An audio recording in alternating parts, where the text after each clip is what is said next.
Titânia Telecom mudou de nome, mas continua bem pertinho de você. Agora, pode chamar a gente de amigo. Acesse sejaamigo.com.br e conheça os planos. Amigo, viva conexões reais. Olá, seja muito bem-vindo a mais uma entrevista aqui no Repórter MT. Hoje nós temos a alegria de receber nos nossos estúdios um deputado que tem histórias aí por esse Mato Grosso. Nós vamos conversar um pouquinho sobre vários assuntos. Eu quero já dar as boas-vindas ao deputado estadual Wilson Santos. Seja muito bem-vindo aqui ao Repórter MT, deputado. Ana, eu que agradeço o convite, eu sei a importância deste veículo de comunicação. Um abraço a você, obrigado, Dair. E vamos lá, vamos prestar informação. E a primeira delas nós vamos falar sobre a expedição Rio Cuiabá que você está fazendo. E quais os problemas principais que necessitam de ação urgente e intervenção urgente ali nos nossos rios aqui, no nosso Rio Cuiabá, deputado. Tá, muito bacana essa pergunta. Bom, primeiro, por que é que nós estamos mergulhando nessa questão das águas aqui na Baixada Cuiabana? Primeiro porque a chamada Baixada Cuiabana, ela tem pouquíssima água no seu subsolo.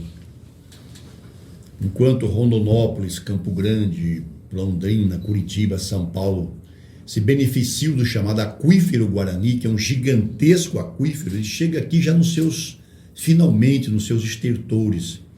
Então, alguns pontos, algumas questões pontuais, a gente localiza águas do aquífero Guarani aqui, mas uma região desprovida de um verdadeiro mar de água doce no subsolo. Nós temos dificuldades. Se isso não existe, nós temos que cuidar do que existe. Então, nós temos que cuidar das águas superficiais.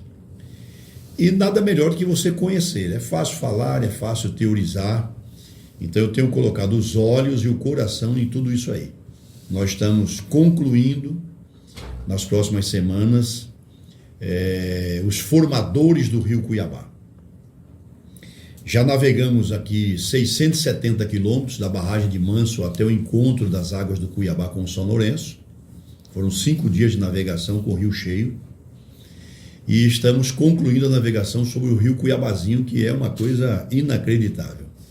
O rio Cuiabazinho, ele é praticamente inavegável pelas corredeiras, pela quantidade enorme de pedras que tem, que você permanentemente tem que estar tirando os barcos d'água, atravessando nas costas, por cima de pedra, por cima de árvores. Mas nós vamos fazer, vamos concluí-lo.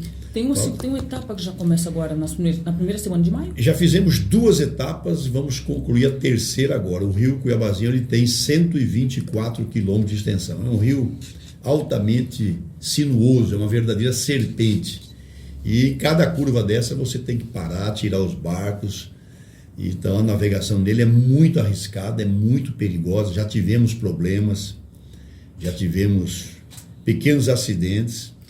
Mas nós vamos concluir, porque é importante você ver em loco a situação nas águas e vamos repetir essa expedição na seca. Quais foram os principais problemas que o senhor detectou ali, que a expedição detectou ali nos rios de Cuiabá e que necessitam de intervenção urgente aí, deputado?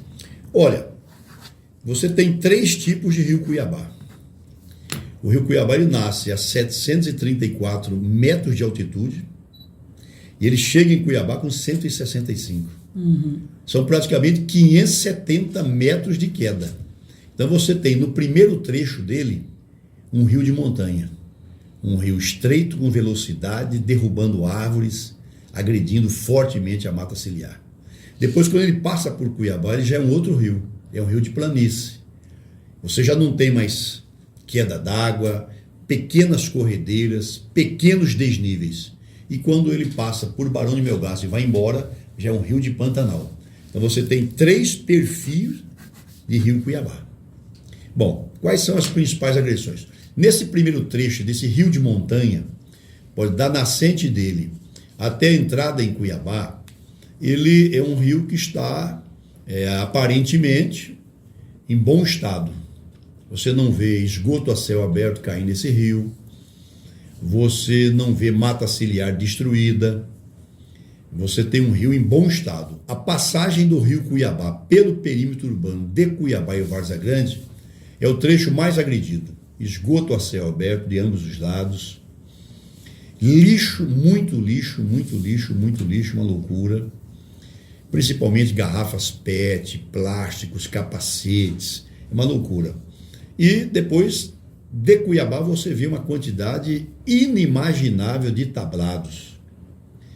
Aqui do Manso até o encontro das águas com São Lourenço, é um trecho de 670 quilômetros, nós contamos 1.300 tablados aproximadamente. Além desses 1.300 tablados, quase todos de forma irregular, você tem mais ou menos uns 1.700 portinhos de pesca. Então você tem um trecho, Ana, de 670 quilômetros, 3.000 pontos de pesca. Como é que o peixe sobe, né? Esses peixes que conseguem vazar tudo isso são verdadeiros heróis. São verdadeiros heróis. Então, o rio sofre agressão do esgoto a céu aberto no perímetro urbano de Cuiabá e Várzea Grande, das construções o excesso de tablados, construções irregulares na sua faixa de domínio, lixo, muito lixo, e a grande preocupação aqui no perímetro urbano de Cuiabá e Várzea Grande, onde vivem 1 milhão de habitantes, é justamente com a não ligação do esgoto domiciliar, do esgoto comercial, na rede coletora.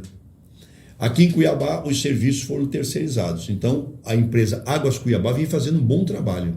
Ela está fazendo todas as... Está cumprindo as normas ali na avaliação do senhor? Está fazendo as redes coletoras. Só que o munícipe, não sei por quais razões, não liga o seu esgoto na rede coletora. E essa ligação não é de competência da prefeitura e nem da empresa Águas Cuiabá.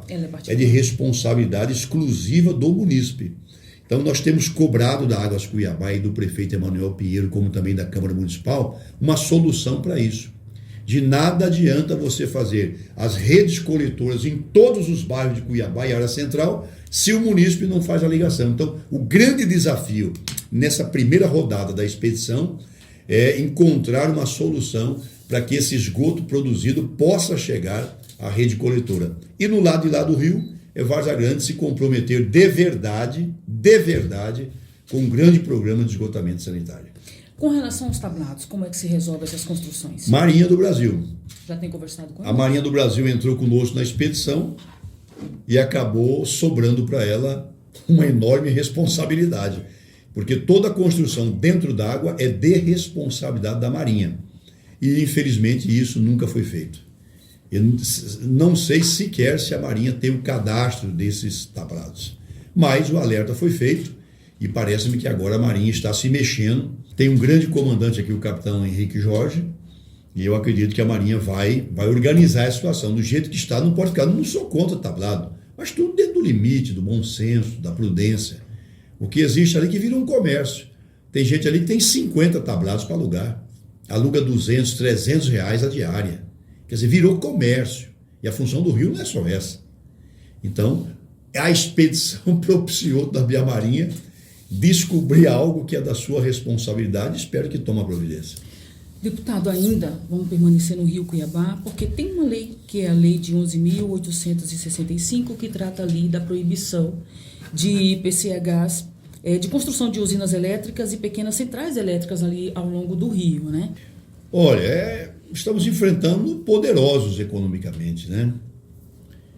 O capitalismo selvagem que não tem limites. Não é fácil, é um gigante que está por trás de tudo isso. Fui informado que tem grupos econômicos chineses também por trás desse interesse. E nós, então... Temos chance de preservar o rio diante disso? Pois é, esse é o nosso sonho. E nós apresentamos também um projeto que tornou-se lei 11.685 no final de agosto do ano passado. E a Abragel, que é a Associação Brasileira dos Geradores de Energia, entrou com uma ADI, que é uma ação direta de inconstitucionalidade, dizendo que a nossa lei é inconstitucional, é inválida. E nesta data do dia 28 de abril de 2023, o ministro relator da matéria, Edson Fachin, pediu seu voto, dizendo que a lei mato-grossense, de nossa autoria, ela é constitucional sim. Então a lei está de pé e continua proibido a construção de usinas hidrelétricas em toda a extensão do rio Cuiabá. Agora vamos continuar o trabalho. Recebemos o apoio de organismos internacionais poderosos também, como é o WWF, aqui o SOS Pantanal, ECOA, o Instituto também, aqui comandado pelo meu amigo Guilherme, institutos de defesa da natureza de Mato Grosso do Sul, do Brasil, quase 10 entidades de defesa ambiental entraram na ação como amigos da corte, com a Amicus Curiae, e o ministro Fachin deu um parecer, deu um voto que é uma verdadeira aula. Os argumentos nossos da Procuradoria da Assembleia, aqui quero parabenizar os procuradores da Assembleia, na figura do Ricardo Riva e principalmente do Dr. Bruno, que debruçou sobre esse tema, localizou votos importantes de ministros do STJ e do STF, e o voto do relator Fachin é uma verdadeira aula. Além dos argumentos que a Assembleia utilizou, ele também trouxe decisões da ONU, trouxe tratados em que o Brasil assinou responsabilidades no tema mudanças climáticas. Então ele deu uma verdadeira aula e, resumindo, Ana, ele diz o seguinte, que os estados podem sim legislar na defesa do meio ambiente em concorrência com a União. Essa concorrência não quer dizer rivalidade. Essa concorrência, esse termo jurídico, quer dizer somando. Não entende como a concorrência, uma licitação, não. Essa concorrência, esse termo jurídico, é muito mal interpretado. E os advogados também não param para explicar. O Estado pode sim legislar concorrentemente à União. Esse concorrentemente quer dizer ao lado, somando, junto, complementarmente, suplementamente. Não submetida ali a todas as decisões, tem voz. Exatamente. Agora faltam 10 votos. Nós vamos atrás, se Deus quiser. Quero aqui agradecer muito ao deputado Eduardo Botelho. Ele não mediu esforços na aprovação dessa lei. Nos ajudou a derrubar o veto do governador na época. Depois o governador reconheceu o erro, sancionou a lei. A lei é sancionada pelo governador Mauro Mendes. Primeiro ele vetou, depois ele sancionou. Então a lei é sancionada pelo Executivo Estadual, sim. Agradecer à deputada Janaína Riva, ao senador Wellington Fagundes, a todos os deputados, Eliseu Nascimento, doutor João, Faisal, deputados fantásticos que votaram conosco, que nos ajudaram, ao líder Gilmar, que não atrapalhou também. A Assembleia foi muito corajosa. Não é fácil um deputado da base votar contra uma orientação do Executivo. Exatamente. Por falar em coragem, vamos falar de segurança pública agora, né? O governo do estado, a gente vê os esforços para manter de pé a segurança pública aqui no estado, mas a gente percebe que há um crescimento da criminalidade, deputado. Como é que o senhor vê esse crescimento aqui no estado? Como é que o senhor avalia isso? Bom, primeiro, eu quero fazer uma observação que eu tenho divergência em relação ao modelo de segurança pública de Mato Grosso, que concentra apenas na questão da ampliação de homens, na aquisição de armas, munições e ferramentas tecnológicas importantes. Tudo isso está de parabéns. Mas a visão de segurança pública tem que ser mais ampla. Você tem que incluir aí a área social. O que é que está acontecendo nas periferias das cidades brasileiras? A criação de um Estado paralelo. O crime é muito inteligente e organizou-se mais cedo que o Estado nessa questão. Então o crime hoje, ele conseguiu a simpatia dos moradores. E hoje a periferia não gosta da polícia. Ela vê a polícia como um vilão, que vai lá para bater, para matar os seus filhos, para maltratá-los, para torturá-los. Essa é a forma que a periferia, de forma majoritária, vê o papel da Polícia Militar de Mato Grosso. Por quê? Hoje o crime banca toda a área de esporte, de cultura e de assistência social na periferia. É uma senhora que teve um bebê, não tem enxoval, o crime vai lá e entrega um enxoval. É o time de futebol que quer se organizar, o crime vai lá dar a bola, entrega um jogo de camisa. É o Natal, é o dia da criança, o crime vai lá e banca a festinha. Por quê? Porque há uma ausência do Estado. Há uma ausência completa. E nada na vida há vácuo. Alguém vai ocupar esse espaço. E deputado, o senhor, em recente entrevista, que é uma rádio aqui da nossa capital, o senhor chegou a dizer que o crime também está chegando ali na política, influenciando nas eleições de deputados, de vereadores.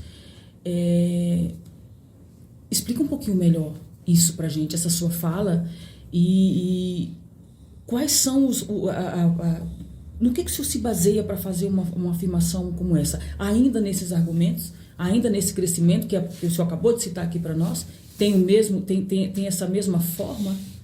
Ana, muito boa a sua pergunta. Eu falo com dados. Nesta campanha, em setembro do ano passado, eu fui barrado em 2 bairros em Cuiabá. Bairros que eu ajudei a fundar. João Bosco Pinheiro e 1º de Março.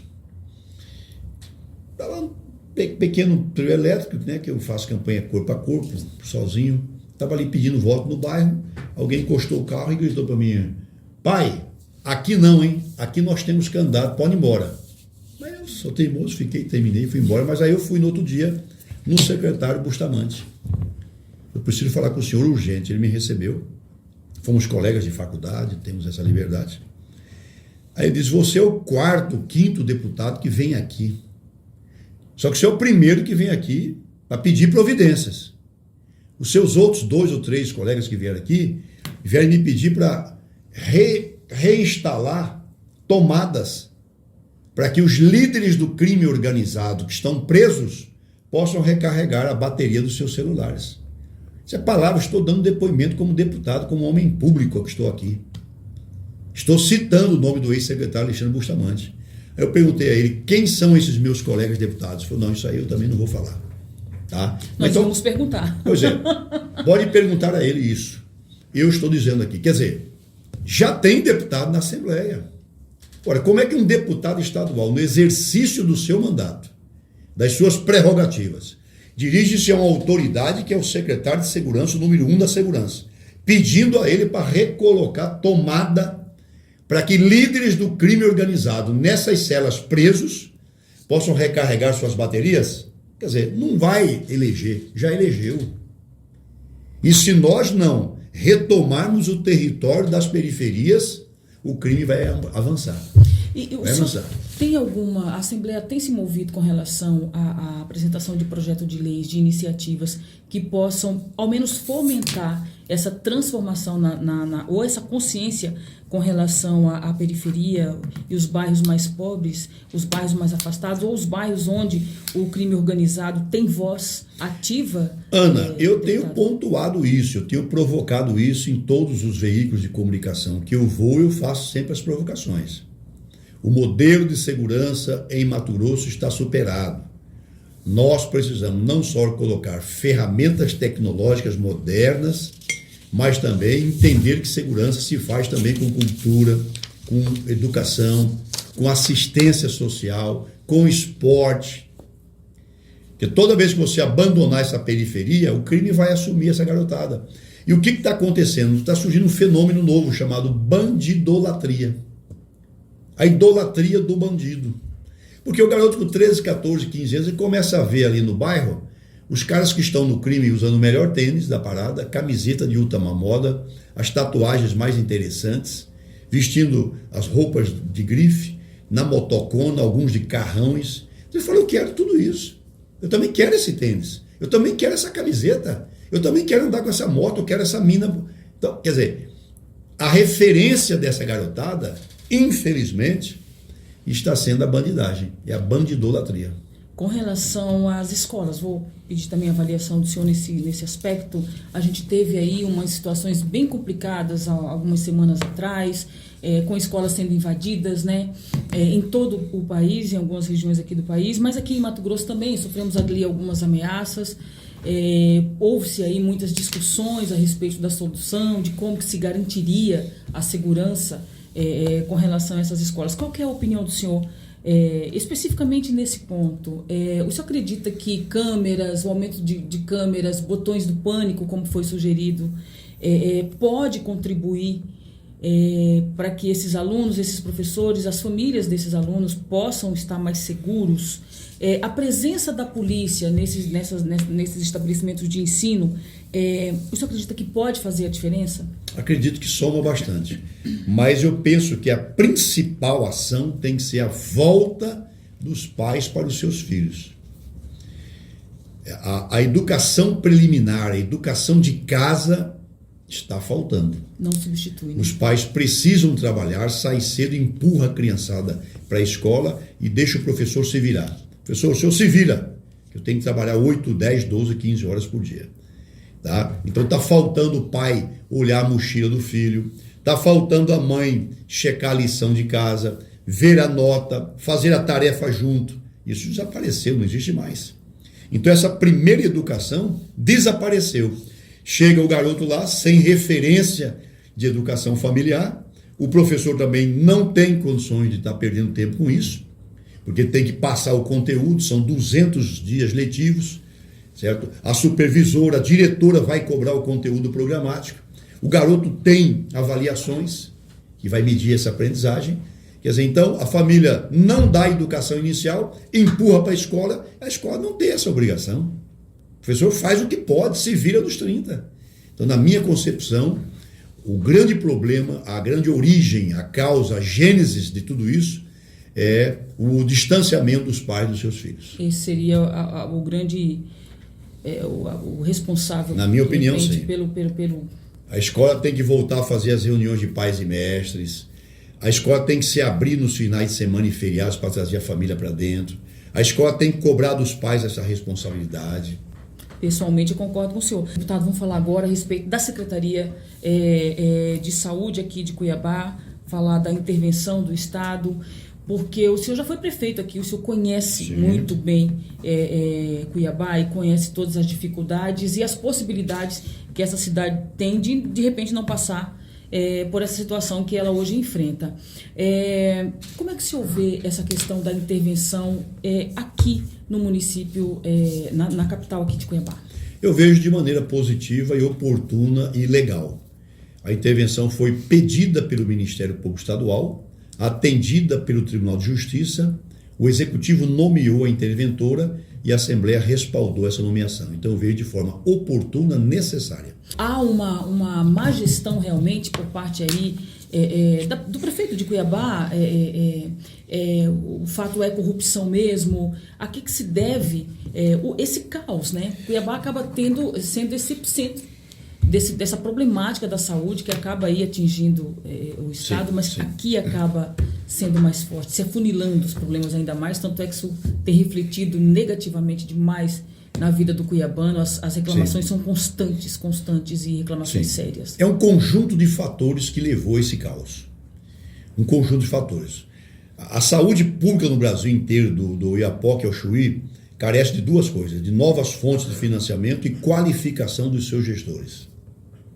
Aqui tivemos problemas de fonte de financiamento, temos de qualificação dos gestores, e aqui agregou-se mais dois setores, né? Que é justamente a corrupção que está sendo engendrada aí, que está sendo analisada judicialmente, e a qualidade da gestão. Parece que foram 11 secretários municipais, ou 13, vários presos, afastados, empresários presos, quer dizer, virou, tocou horror, né?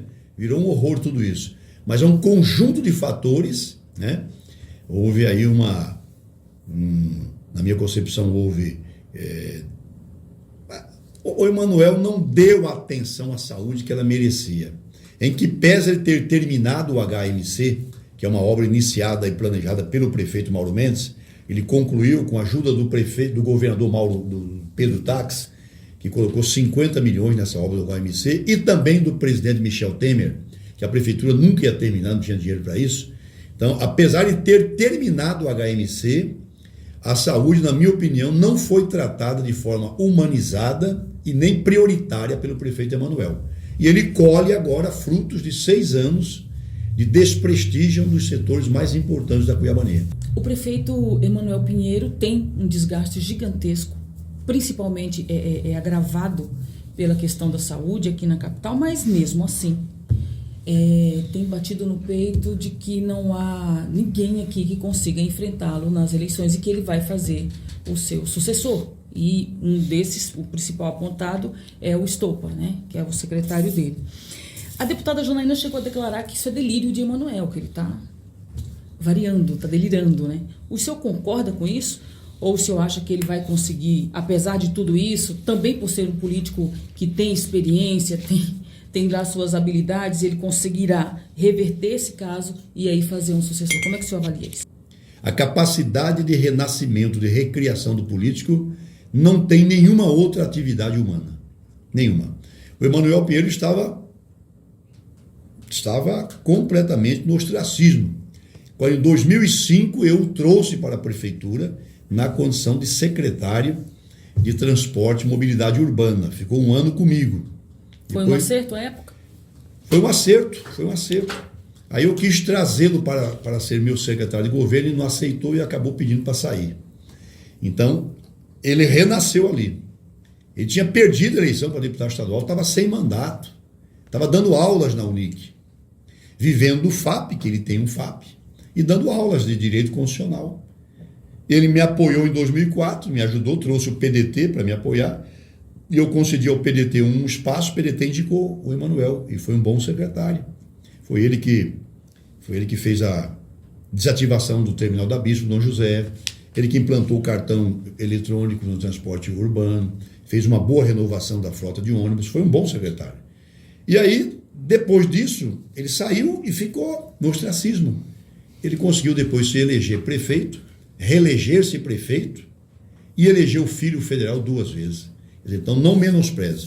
É claro que às vezes exagera um pouquinho, mas eu não menosprezo nenhuma fala de político. Eu já vi gente ganha, dormir e amanhecer perdida. E já vi gente perdida na noite, quando acordou estava eleita. Então, é claro que o cenário não é dos mais favoráveis, é claro. Né? Tanto é que quem lidera as primeiras pesquisas são pré-candidatos da oposição. A oposição está liderando, né, essas primeiras pesquisas. Mas eu virei uma eleição faltando 12, 13 dias para encerrar o segundo turno. Eu estava 20 pontos atrás do doutor Alexandre César e nessas 2 semanas foi tempo suficiente para virar. Então, eleição não dá para prever. Tá? O cenário é favorável a uma vitória da oposição no ano que vem. Mas o Emanuel pode virar, como já virou tantas. Sacudiu a poeira. Todo mundo dizia que o Abílio ganhava dele, que o Abílio ganhava, ele virou a eleição, ganhou por 6 mil votos. Então eu acho que ele exagerou na fala, mas eu não menosprezo, porque de político você pode esperar qualquer coisa. E olha, a experiência do senhor e também o senhor é tido no meio como um excelente articulador e também conselheiro. E aí eu quero... Conselheiro novo. Conselheiro. E aí eu quero justamente pedir isso, que de repente que conselho que o senhor daria para o prefeito Emanuel Pinheiro, dentro desse contexto que hoje, na política, também na gestão aqui de Cuiabá, o senhor daria para ele? O Emanuel está aí há 1 ano e 8 meses para encerrar o mandato, ele tem 20 meses ainda, é muito tempo, dá para fazer uma virada espetacular aí. Seja humilde, ouça, ele se isolou, está vivendo numa bolha, tem que se abrir principalmente para as críticas, aprender com as críticas. Eu estive em Brasília nessa quinta-feira e eu também acabei participando de um encontro de ex-ministros da Agricultura. O ministro Fávaro fez uma coisa inédita no Ministério. Ele reuniu 10 ex-ministros da Agricultura para aprender com eles e chamou-os para serem seus conselheiros. E todos eles aceitaram. 10 ex-ministros tornaram-se consultores do ministro Carlos Fávaro. Isso é humildade, mas também sabedoria. Então eu acho que o Emanuel já disse N conselhos, ele não ouve. Já disse, ele cria um conselho dos ex-prefeitos de Cuiabá, Emanuel. Faça um almoço uma vez a cada 6 meses, ouça o Roberto França, ouça o Rodrigues Palma, ouça o Chico Galindo, ouça o Mauro Mendes, ouça o Wilson Santos, ouça o Anildo Lima Barros, ouça. Eles vão te mostrar caminhos que eles também enfrentaram, as mesmas dificuldades superaram. Porque é um ditado que diz, Ana, o inteligente aprende com os próprios erros, mas o sábio aprende com os erros dos outros. Ele não precisa errar. Então, eu errei tantas vezes. O Palma também cometeu seus equívocos, o França, e nós estávamos todos dispostos a abrir o coração em nome de Cuiabá. Ele nunca nos chamou para uma conversa. Então, assim, o Emanuel, ele é fechado para certas coisas. E principalmente para as críticas. Ele reage muito mal às críticas. Eu, quando fui prefeito, eu criei um secretário chamado Ombudsman. A sociedade elegia alguém só para me criticar. E eu fui eleito com 53% dos votos, fui reeleito com 61%. Aumentei 8%, ao invés do Emanuel, que diminuiu a votação de uma para outra. Então você tem que estar sempre aberto. E o Emanuel, ele tem dificuldade para conviver com o contraponto. Mas não menospreze, porque 20 meses de gestão é prazo mais do que suficiente para fazer uma virada. O senhor dando esse bom conselho ao prefeito aqui da capital, Emanuel. Mas ele não ouve, viu? Pode ter certeza. Alguns assessores vão dizer a ele dessa entrevista, ele não está nem aí. Mas é algo que o senhor, por exemplo, o senhor coloca em prática, né? Tanto que o senhor se reuniu aí com o ministro Favro, ele esteve visitando aí o exterior, o senhor já o acolheu ali numa reunião. Sim. Eu imagino que, obviamente, para acolher nesse ambiente mais íntimo, mas também para tratar de política. Sim, então sim. Eu quero falar com o senhor sobre isso.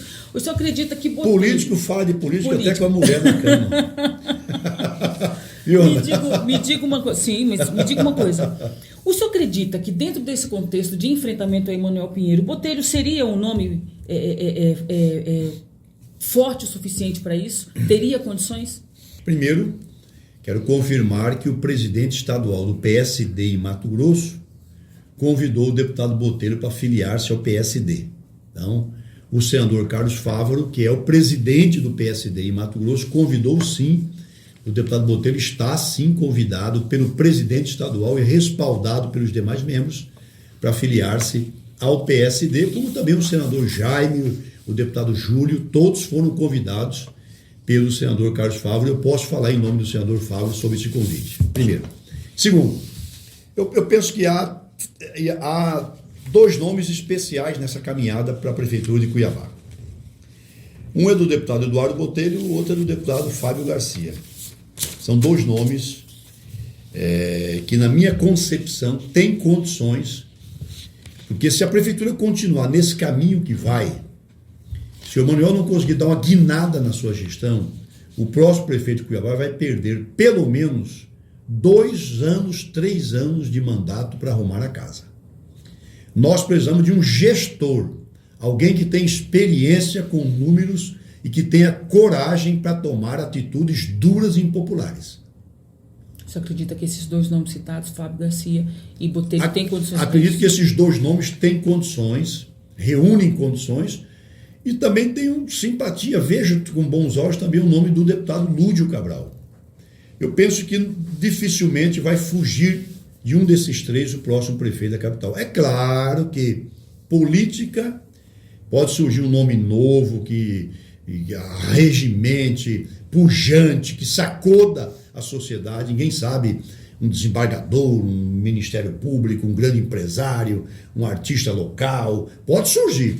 Mas dos nomes que estão colocados nesta data, final de abril, eu garanto a você que um desses três será o prefeito de Cuiabá. Lúdio Cabral, Eduardo Botelho ou Fábio Garcia. Agora, eu torço muito para que o Botelho e o Fábio se entendam sob a liderança inteligente, parcimoniosa do governador Mauro. O governador Mauro não pode perder essa oportunidade de ser o grande conciliador, o paizão, sentar com os dois, porque os interesses de Cuiabá estão acima dos interesses partidários. Se os dois se unirem, dificilmente alguém vai fazer frente. Desses 3 nomes citados aí, qual poderia contar com o voto do deputado Wilson Santos? Eu estou no PSD. Se o deputado Botelho vir para o PSD, é claro que ele terá não só meu voto, como meu trabalho. Mas eu torço para que o Botelho e o Fábio Garcia se entendam, que o Fábio Garcia e o Botelho se entendam, porque mais do que uma gestão, Cuiabá vai precisar de pelo menos 8 anos de boa gestão para ser recolocada no eixo.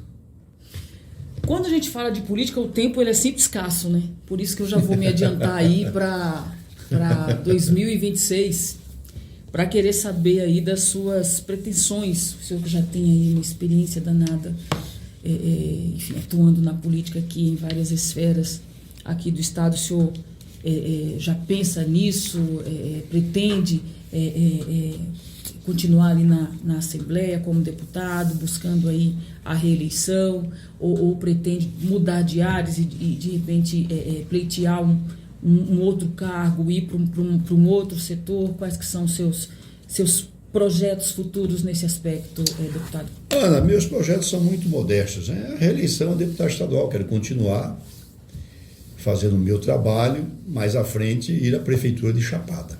Deputado, a gente já está quase que encerrando aqui, indo para a reta final da nossa entrevista, mas eu não posso deixar de comentar com o senhor as suas ações relacionadas à inclusão. O senhor tem várias iniciativas nesse aspecto, então se sinta à vontade para pontuar algumas ações relacionadas à questão de inclusão mesmo, né? Que é uma pauta sempre tão necessária e que faz uma diferença tremenda na vida das pessoas. Ana, eu tive uma vida pública fulminante, né? Fui vereador em Cuiabá, depois fui deputado estadual 2 vezes, cheguei à Câmara Federal também por 2 mandatos, prefeito de Cuiabá 2 mandatos, tudo caminhava para eu chegar ao governo do estado.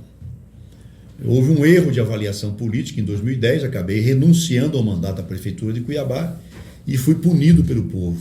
O povo é sábio, então foi um grande erro político meu. Fiquei 4 anos fora da política, no ostracismo, e voltei. Nesses 4 anos eu refleti muito. E nesses 4 anos eu entendi que a grande atuação minha teria que ser para aqueles que realmente sempre foram tratados como invisíveis pelo poder público. Os que mais precisam, que é a mulher surda, que é a criança disléxica, que é o autista, e me debrucei sobre isso. Então, nesses 8 anos e 4 meses que eu voltei ao parlamento, nós construímos políticas públicas em favor desse segmento esquecido da sociedade.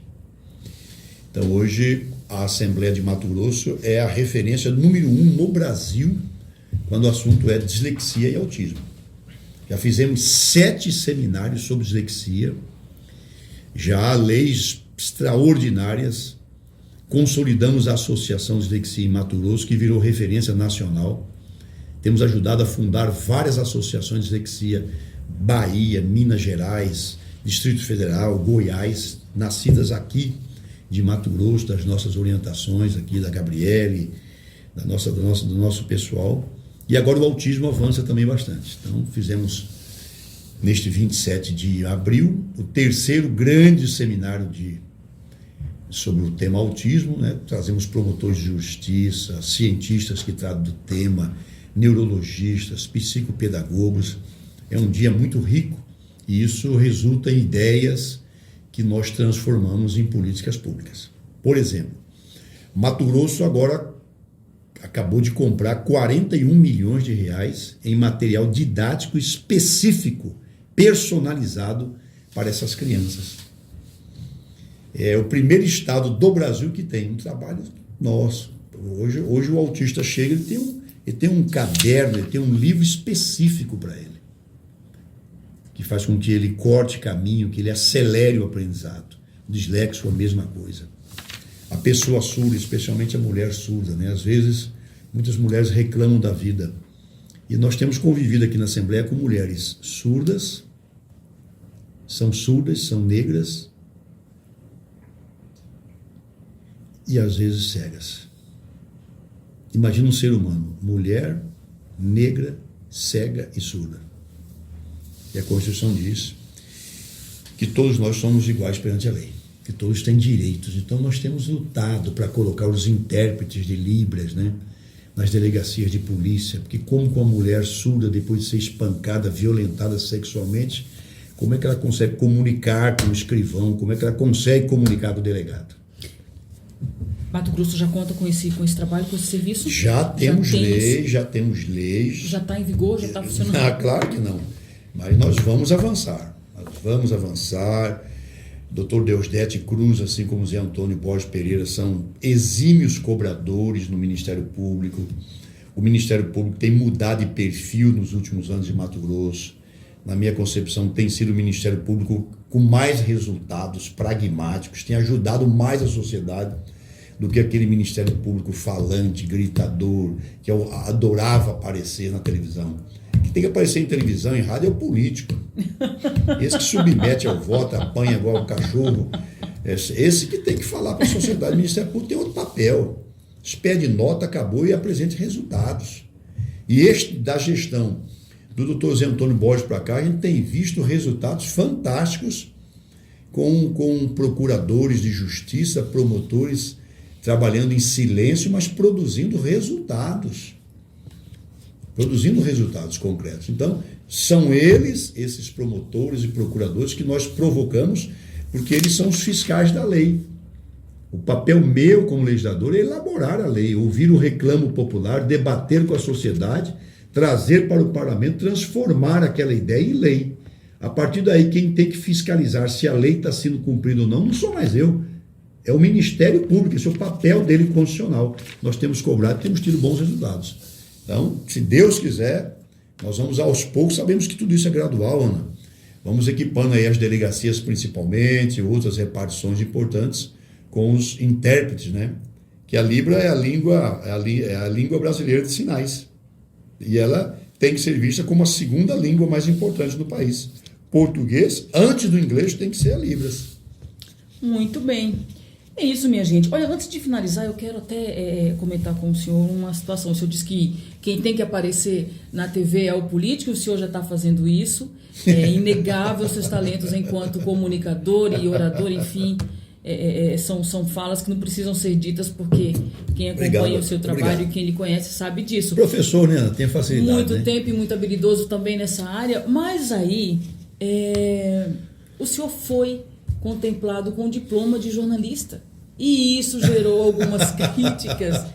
Embora o seu talento, como eu já disse, minha gente, é inegável. Não é diploma, né? Não é carteira. Carteira. Muito bem. Primeiro lugar que vai ver isso, hein? Ninguém nunca viu. Pode mostrar então, aí. Por favor, tá olha o bicho aí. Pois é, justamente por conta dessa carteirinha aqui, que pessoalmente eu acredito que o senhor faz jus a ela por seus talentos e habilidades. Olha aqui, nós vamos dar um close aqui para que você veja. Esse documento, ele recebeu algumas críticas. Sim. Justamente pela falta de diploma, de formação na área, né? O que eu repito, no seu caso, na minha modesta opinião, enfim, o senhor faz jus realmente, porque é um comunicador, como eu já disse, excelente. Mas como que o senhor recebeu isso? Bom, primeiro eu fiquei emocionado, né? Eu sou professor de formação, sou licenciado em ciências. O meu diploma me dá o direito de lecionar até o último ano do ensino fundamental, até a 9ª série, matemática, química, física e biologia. No primeiro grau a gente chama de ciências, tá? Eu sou habilitado para isso, mas, como minha mãe disse, você não é desse mundo, eu comecei a dar aula também no 2º grau de matemática e história e me especializei em cursinho pré-vestibular, que é a minha grande área, de uma disciplina que eu nunca estudei. O estado inteiro, inclusive. Não sei se você sabe, mas vou dizer em primeira mão aqui, eu nunca fiz o curso de História, não sou formado também em História. E é um dos melhores professores desse estado. Aí alguns dizem, né? Eu sou um autodidata, né? Eu leio bastante, tenho facilidade de aprender e sei expor de forma organizada. Então eu também não tenho o diploma de historiador, eu não tenho esse diploma. Mas eu venho escrevendo artigos, já escrevi centenas de artigos, já fui comentarista de futebol de várias rádios, tentei ser narrador, não consegui, eu sou apaixonado por narração de futebol, da escola do Fiore Gigliotti, Valdir Amaral, Zé Carlos Araújo, grandes narradores do Brasil, aqui Edivaldo Ribeiro, Márcio de Arruda. Eu adoro a narração, mas não consegui. Mas tenho artigos publicados, já vim apresentando programas de televisão, já há um bom tempo. E aí me foi oferecido o diploma, eu fiz todo um dossiê, se levou um tempo, não foi assim não, levou um dossiê e foi para o Rio de Janeiro, na sede da FENAGE, na Federação Nacional de Jornalistas. E depois eles souberam que eu tinha sido jornaleiro, quer dizer, eu desde criança já levo a comunicação, eu já estava comunicando diretamente com a sociedade, sendo um carteiro da comunicação, então de jornaleiro eu virei jornalista. Eu sei que eu tenho muito a aprender, tá? Mas eu também tenho uma outra visão. Grandes jornalistas do Brasil nunca fizeram o curso superior. A faculdade de jornalismo no Brasil ela é relativamente nova. Se você pegar um Roberto Marinho, um Samuel Warner, você pegar um Assis Chateaubriand, você pegar um Nelson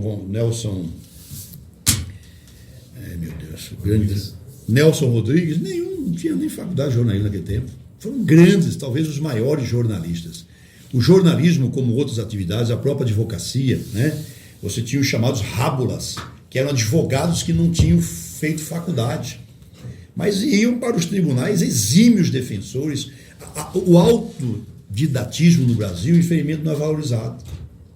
Tem gente que não tem diploma de farmacêutico e que é um extraordinário receitador de remédios. Tem gente que nunca fez engenharia e consegue construir prédio. Eu conheci mestres de obra melhores que engenheiros. Então, nos Estados Unidos, como é uma confederação, alguns estados não exigem diploma. Eles exigem uma prova. Submete você a um exame. Se você passar no exame, não interessa se você fez faculdade ou não. Você pode exercer aquela profissão. Por exemplo, na área do direito, agora domingo vai ter a segunda fase do exame da OAB, aqui no Brasil inteiro. 93% já reprovaram na primeira fase. Quer dizer, de cada 100 bacharéis em direito, no máximo 10 conseguem passar no exame da ordem. 90 vão ficar pelo caminho. Se você submetesse essa prova às demais categorias, eu não sei se todos os diplomados passariam no exame. E muitos que não são diplomados passariam. Porque o que vale na prática não é o diploma. O que vale na prática é você levar o resultado concreto. Exatamente. A então, competência eu não me sinto ainda assim suficientemente um jornalista, tá? Mas a carteira me obriga a estudar mais, a buscar aprendizado com os mais experientes, a trocar informações e me qualificar. Mas não tenha dúvida, né, que foi uma honra enorme ser sua colega agora. Muito bem, e a gente fica muito feliz com isso, viu? Bom, a gente está chegando ao fim aqui da nossa entrevista. Eu quero agradecer, né, esse tempo que o senhor dispensou aqui conosco, convidá-lo para voltar sempre. O senhor sabe que as portas estão sempre abertas, e lhe dizer muito obrigado por essas falas, por essas opiniões aqui junto ao Repórter MT. Eu posso fazer um convite, Ana? Por favor. Tá. Como nós falamos bastante dos rios, no dia 13 de junho, a Assembleia Legislativa, junto com o Grupo de Comunicação Futurista, irão realizar um seminário chamado O Futuro da Bacia do Rio Cuiabá. E eu estive essa semana com a ministra Marina Silva, fiz o convite a ela a princípio já aceitou o convite, agendou, mesmo que surja algum improviso de última hora, alguém do Ministério do Meio Ambiente vem delegado por ela. Mas nós queremos que venha a ministra Marina, grandes nomes estarão debatendo o futuro da bacia do Rio Cuiabá. Por quê? Nessas andanças nossas, nós descobrimos que lá em cima, nas cabeceiras do Rio Cuiabá, muita soja está entrando. Não sou nada contra a produção agrícola do Estado. É um orgulho mundial a produção de Mato Grosso. Ajudei muito quando fui secretário de Estado em 96 da Agricultura do Dante, e com leis tenho participação. Sou produtor pequenininho, mas sou também de limão. Tenho orgulho da produção agrícola nossa, mas não pode haver exagero. Principalmente em cima das cabeceiras do mais importante rio da bacia do Rio Cuiabá. Tanto é que existe um parque estadual ali para tentar proteger. Então, tenho alertado em relação a isso. A agricultura é importante. A agricultura ela é sustentável por natureza, mas os exageros precisam ser contidos. Então, dia 13 de junho, fica o convite aqui. Vai ser lá no auditório do Instituto Nacional de Pesquisa do Pantanal, na UFMT. Vai ser lá, entrada gratuita, um grande seminário para debater o futuro da bacia do Rio Cuiabá. Muito bem, é isso, meus amigos. A gente já está finalizando aqui a nossa entrevista. Eu quero, claro, agradecer a sua companhia conosco, convidá-lo, como sempre, a permanecer acompanhando aqui as notícias do Repórter MT. A qualquer momento a gente volta com um novo bate-papo, com uma nova conversa. Portanto, até qualquer hora. Titânia Telecom mudou de nome, mas continua bem pertinho de você. Agora, pode chamar a gente de amigo. Acesse sejaamigo.com.br e conheça os planos. Amigo, viva conexões reais.